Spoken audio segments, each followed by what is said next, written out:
اعوذ باللہ من الشیطان الرجیم بسم اللہ الرحمن الرحیم۔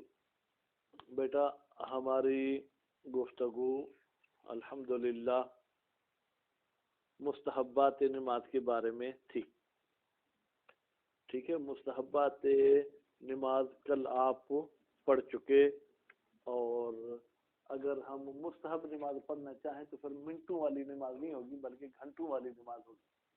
اللہ ایسی نماز کی ہم سب کو توفیق عطا فرمائے۔ آج ہم فصل خامس پڑھیں گے طروق کے بارے میں۔ بیٹا کس کے بارے میں پڑھیں گے؟ طروق کے بارے میں پڑھیں گے۔ طروق کا مطلب کیا ہے؟ طروق جمع ہے ترک کی۔ بیٹا طروق کس کی جمع ہے؟ ترک کی، یعنی وہ چیزیں جن کو بھلی تو پائے تو پائے وہ چیزیں جن کو نماز میں ترک کرنا چاہیے۔ فرماتے حقیقت میں آپ کو تو ان چیزوں کو بیان کرنا چاہیے جو وجودی ہوتی ہیں، عدمی کو بیان نہیں کرنا چاہیے۔ طروق تو چیزیں عدمی ہے، ٹھیک ہے۔ کہتے ہیں اس کی ہم عبارت میں وضاحت کریں گے کہ مصنف صاحب یہاں پر گویا کہ دونوں چیزوں کو بیان کرنا چاہتے ہیں۔ کچھ ایسی چیزیں جن کو انجام دینا چاہیے، کچھ ایسی چیزیں جن کو ترک کرنا چاہیے۔ تو مصنف نے وہ ترک والی چیزوں کو مد نظر رکھ کے اس کا نام جو ہے کیا رکھ دیا؟ طروق رکھ دیا، کہ بھائی یہ فصل طروق کے بارے میں ہے۔ پر ان طروق میں کچھ تو جو ہے کہ شرط سادس میں گزر چکی کہ ہنسنا نہیں چاہیے، بولنا نہیں چاہیے، ٹھیک ہے، فعل کثیر کرنا نہیں چاہیے۔ باقی کچھ یہاں پر بتائیں گے۔ ان میں سے ایک ہے تأمین۔ تأمین بیٹا مصدر ہے باب تفعیل کا، ٹھیک ہے۔ تأمین کا مطلب کیا ہے؟ آمین کہنا، یعنی کہتے ہیں نماز میں آمین کہنے کو آپ ترک کریں، آپ نماز میں آمین نہ کہیں، ٹھیک ہے۔ اچھا، البتہ اگر کہیں پر آپ کو کوئی تقیہ ہے، کیونکہ ہمارے برادران اہل سنت آمین کہتے ہیں حمد کے بعد، اگر آپ آمین نہیں کہیں گے تو آپ کی جان کو، مال کو، عزت کو اگر خطرہ تو پھر آپ تقیہ کی صورت میں کہہ سکتے ہیں۔ کہتے ہیں کہ تامین کی معنی کیا ہے؟ فرماتے تامین کی معنی ہے اللہم استجب، اے اللہ تو قبول کر۔ تو سورہ الحمد میں ہم کئی ساری دعائیں مانگتے ہیں، مثلا یہ دعا مانگتے ہیں اہدنا صراط المستقیم، اے اللہ ہمیں ہدایت فرما سیدھے راستے کی۔ تو اس کے بعد آپ کہتے ہیں اے اللہ میری اس دعا کو قبول کر۔ کہتے ہیں بھائی آمین کی معنی بھلی کتنی ہی اچھی کیوں نہ ہو، لیکن ہر وہ لفظ جس کی اچھی معنی ہے ضروری نہیں کہ ہم نماز میں کہیں۔ نماز ایک عبادت توقیفی ہے۔ کیا ہے بیٹا؟ عبادت توقیفی۔ توقیفی کا مطلب یہ ہے کہ جیسے ہمیں ملی ہے ہمیں ایسے ہی ادا کرنی ہے، اس میں ہمیں اپنی طرف سے کچھ چیز بڑھانے یا کچھ چیز کم کرنے کا حق نہیں ہے۔ اچھا، پھر کوئی مخالف کہتا ہے آپ شیعہ لوگ بھی تو جو ہے کیا ہے الحمد کے بعد الحمدللہ رب العالمین کہتے ہو، تو پھر یہ کیوں کہتے ہو؟ بھائی ہم الحمدللہ رب العالمین کہتے تو اس کے بارے میں فرامین موجود ہیں جو کہتے ہیں کہ آپ الحمد کے بعد یہ کہو۔ ہم ان فرامین کو اگر وجوب پر نہ بھی لے جائیں تو استحباب پر لے آتے ہیں، ٹھیک ہے۔ لیکن تامین کے بارے میں ہمیں نہیں کی گئی ہے، ٹھیک ہے، تو نہیں مبتل عبادت ہے، اس لیے ہم تامین سے جو ہے کیا ہے وہ خود کو روکتے ہیں۔ بات واضح ہو گئی؟ اس کے بعد پھر فرماتے ہیں کہ کسی واجب کو عمدن ترک نہ کرو، ٹھیک ہے۔ تو یہاں پر جو ہے کیا ہے طرق کے بارے میں نا، تو آپ تو کہتے ہیں یہاں پر ہم وہ کام بتائیں گے جن کو ترک کرنا چاہیے، تو پھر یہ کیسے آپ واجب کو لے آئے؟ کہتے ہیں پھر ترک ترک، ٹھیک ہے، یعنی انجام دو اسے ترک نہیں کرو۔ تو انجام دینے کو ترک کرنا یہ نہیں ہونا چاہیے، ٹھیک ہے۔ یہ ایک توجیہ ہے۔ بہرحال شہید اول پر اللہ تعالیٰ جو ہے کیا ہے وہ جنت ان کو نصیب کرے، انہوں نے زندان میں کتاب لکھی تو شاید الفاظ آگے پیچھے ہو گئے، نہیں تو جب آپ جیسے کہہ رہے ہیں تامین، یعنی تامین کو چھوڑنا چاہیے، پھر واجب کے بارے میں آپ کیا کہتے ہیں؟ واجب کو چھوڑنا چاہیے یا انجام دینا چاہیے؟ واجب میں تو پھر ترک کا لفظ آنا ہی نہیں چاہیے نا۔ پھر واجب سے پہلے کہتے ہیں وہ ترک ترک، یہ خامخواہ کی توجیہ کر کے کہتے ہیں ترک الواجب کو ترک کرو، یعنی انجام دو۔